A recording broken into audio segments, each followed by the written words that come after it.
What's up, everybody, and welcome back to TarHeelIllustrated.com, or, of course, if you are watching on our fast-growing YouTube channel, that's Tar Heel Illustrated.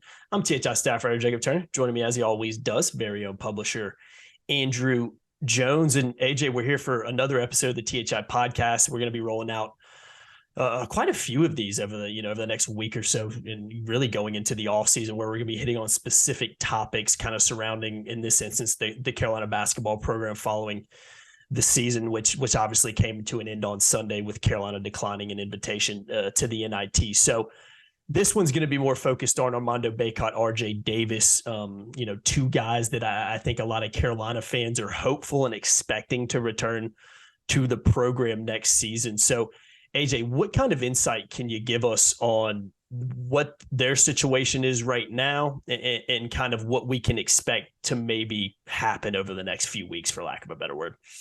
Well, I spoke with Armando after the game Thursday and asked him specifically what kind of timeline he's looking at, and said he wanted to talk to his mom this week. And then he said, I quote, "I'm not going to string, you guys along or string people along." So he wants to make a decision pretty quickly, or at least announce it. I don't think you're going to see him do it in the way they did last year when they had those really good videos where they would read something that was very well done. That was when the run it back stuff started, which, again, anyone who says that they didn't bring this up, the expectations of themselves, are woefully incorrect, because they started it last April and continued right on through the beginning of the season with the championship or bust stuff. But that's a different topic for a different day. So we're not going to see that. I would think we might see something much more subtle. Subtle's probably good right now, especially for Armando. Yeah. But I believe, I've been told by a source very, very, very, very, very, very, very close to the situation, that he is coming back. And some of the reasoning was, and you're familiar with this, I believe, Jacob, some of the reasoning is that, he's going to play basketball somewhere next year. Yes. So why not play it at North Carolina and earn maybe more money than he would somewhere else? But I think that's secondary. I think more so, and this is not a dig to Pete Nance. Some people have taken it that way, because I put something on the board about this, 10, 11 days ago when I first reported it, that he wants to spend a year playing with a legitimate 4. That's not a dig to Pete. Pete's a 5. So Armando didn't play with a legitimate 4. There was no 4-man on that roster. Puff's not a 4. Leakey's not a 4. Jalen Washington's not yet a 4. Maybe never will be. The staff kind of thought Tyler Nickel in time could become a 4, perhaps, because they think he's still growing. He's now gone. So they're going to need to go get a 4 in the portal, and a 4 for Armando to play with. So everything I've been told is that he is going to take advantage of the COVID year, which goes against initially where things were headed with him, because he has such reverence for the numbers in Carolina basketball lore. I had conversations with him last season about it, and he knew what he was in what he had a shot at cracking as far as the all-time rebounds, the double-doubles and things like that. They're very, very important to him. But he also recognizes that, and he knows, by the way, that there might be an asterisk next to his numbers in a 5th year. That's understandable. But he also knows, and this is something that hasn't been talked about a lot, but I think should be, the NCAA is trending toward allowing for a 5th year anyway. So at some point in the near future, everyone's going to get 5 years. And basically they'll do away with red shirts unless it's an injury. You get a specific injury, you're out for the year, and you miss a certain percentage of games, then you get that year back. But pretty much everyone's going to get 5 years. You're going to see more Kihei Clarks in college basketball, because they automatically get the 5 year. There was a time when only 3 years, players only had 3 years of eligibility. So the 4-year guys kind of skewed the numbers. So I think he understands that, and knows that maybe in time it won't be viewed that way. But more important than that, he needs to get better. He needs to extend part of his game. He showed improvements this year for a while. The spin move, the drop step were all there. He was quicker. The creating his shot from various points on the floor from 12 to 14 feet out with the dribble, that was all there. But when everybody started doubling and Carolina's offense completely bogged down, and they did nothing to change things. So it was set play after set play after set play, and Armando was doubled in a variety of ways. It limited. Go look at his numbers. Mm-hmm. The way that they dropped later, after the NC State game, he didn't score 20 points. So they need to open the floor up more. Mm-hmm. There's no doubt about it. And they need to run an offense that is conducive to keeping the floor open.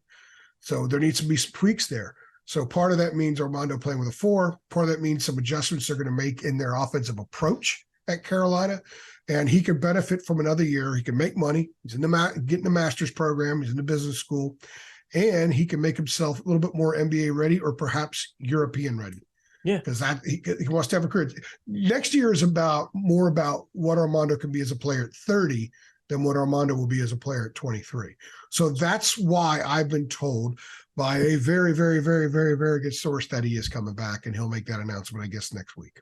Yeah, agree. And even financially, too, with the NIL, I mean, it's probably more lucrative financially because I tweeted something out. It was kind of a joke, but it was serious. I follow him on Instagram, and I swear it's like every week he has a new NIL deal. He's doing a fantastic job on that side of things, too. So even I don't think, financial is obviously huge to everybody. I think he has a lot more reverence from the program and what it means to play for North Carolina than just coming back because I can make more money here. But that obviously I think has to play a pretty big factor, too. I don't think there's any doubt. It would be a basketball decision more than anything else. And the NIL helps.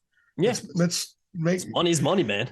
You know what I mean? Man, exactly. I wish I had an NIL deal. And by the way, anybody wants to sponsor our podcast, please do. We have some sponsors, but hey, we'll take more. So yeah, we want some NIL for us too. Who doesn't? So yeah, right? I think that the people should understand this would be a basketball first decision. Yeah. I think the grad school, getting the master's program started would be second, and the NIL would be third. And they're all three very, very important.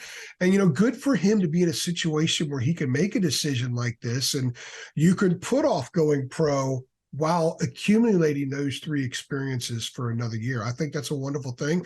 And that to me is why NIL can be a great thing. Agreed. Lastly, this will be a shorter podcast that we do. RJ Davis, obviously another guy that I think if you're on social media and on the boards, one that Carolina fans are really hoping returns as well. And a guy that I think, at least down the stretch during the season, he had some really nice games. And you just look at the UVA game that Carolina lost. So I think he was a guy that throughout really, showed his quality and how good of a scorer he can be, for lack of a better word, even despite, kind of running the offense from that point guard position. So what are your kind of insight you can give us on RJ's situation? Yeah, and we'll dive more into RJ's game in a different podcast. Yeah. I'm gonna do all the digging for RJ shooting with tape on the finger and without tape on the finger. And it is night and day, and day gets. So it wasn't on lately. In the Virginia game, he was all they had. In fact, I think that Carolina screwed up by just not running stuff specifically for him. Yeah, he was hot. Take him off the ball, run stuff for RJ, just let him shoot, because the rotation, the release was just gorgeous that night, as it was most of the season. I have less intel on RJ. I don't have the kind of source for RJ that I do for Armando, but all indications have been all season that he was always going to come back. And part of it is because you have to be really special to be barely 6 feet and play in the NBA. He knows that. He knows that there can be a Joel Berry element to his legacy. He knows that, by the way, he's got 2 more years if he chooses to use it. But just throwing that out there. Sure, I didn't even think that would be interesting. It would just be his senior year next year. Yeah, all the kids in his class, the freshmen that arrived for the COVID year, they all still have 2 more years if they choose to use it. So I think that's interesting to see which ones will. RJ is he'll get his degree, and I know that that's important. But from a basketball standpoint, the kid wants to win. He really does. I really enjoyed not having the COVID restrictions this year and getting to know these kids better and talk to them right after both wins and losses. And the thing I really started to gain appreciation of RJ is that he really got comfortable with us, especially with the 3 main people that cover the team and on the road, because he was really honest about a lot of stuff. And he and I had some good conversations about the offense and about other teams snuffing stuff out and how they had trouble going into freelance after it stuffed out because they eliminate the first option and then there would be no second, third, or fourth option. Carolina had a lot of issues with that this year, and RJ was very open about that. And I look forward to seeing him take the next step in thinking the game that way. And he would do that as a senior. I think he's a guy that has coach potential down the road. And each year he plays at this level will help him in that respect, because I think he's the kind of guy that would really be pretty good mentor of college kids down the road. I also think Leaky, by the way, could do that as well. Oh yeah. No so I everything I've been led to believe and have been told is that for a long time is RJ will be back. Mm-hmm. I don't think Carolina is going to go in the portal and look for a replacement right now for Armando and RJ, because I think that Hubert's probably pretty confident both will be back. Mm-hmm. Okay. There's some other spots he's going to have to fill out, and there's going to probably be some more movement. In fact, not probably, maybe by the time this podcast runs, there's already been a little bit more movement. But, you know, all things considered, Jacob, this was a terrible year. So maybe the most underachieving year in Carolina basketball history, maybe the most underachieving year in college basketball history. Yeah. But if you're going in the next year with fourth year RJ, a fifth year Armando, that you can build around that and you can win. And if people think Caleb is a problem, he's not going to be there, well, then we'll see. Mm-hmm.